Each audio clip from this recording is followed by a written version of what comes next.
এখানে প্রথমে কিছু পালং শাককে কুচি কুচি করে কেটে নিয়েছি। এরপর এখানে আমি 1 কাপ বুটের ডাল 2 ঘন্টা ভিজিয়ে রেখে ডালগুলোকে ভালো করে ধুয়ে তেলের মধ্যে প্রায় 10 থেকে 15 মিনিট লো আছে ভালো করে ভেজে নিয়েছি। এরপর ডালগুলোকে আমি একটা কিমা ব্লেন্ডার মেশিনে ব্লেন্ড করে নিলাম। বেশি ব্লেন্ড করা যাবে না, আমি হালকা আস্ত দানা রেখেছি। এরপর আমি একটা প্যানে কিছু পরিমাণ মতো তেল দিয়ে তাতে আমি 1/2 কাপ পেঁয়াজ কুচি এবং 4-5টা রসুন কুচি, তারপর 3-4টা কাঁচামরিচ কুচি করে ভালো করে তেলে ভেজে নিয়েছি।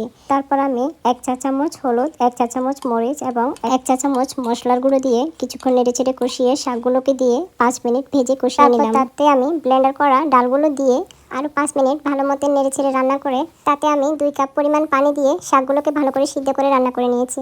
এরপর অন্যদিকে একটা প্যান বসিয়ে আমি তাতে কিছু পরিমাণ বাটার দিয়ে বাটারগুলো মেল্ট হয়ে আসলে তাতে আমি কিছু পেঁয়াজ কুচি এবং রসুন কুচি দিয়ে আর 1/2 চা চামচ কাশ্মীরি লঙ্কার গুঁড়ো দিয়ে একটু ভেজে নিয়ে তারপর শাকগুলো দিয়ে আমি বাগা দিয়ে দিলাম।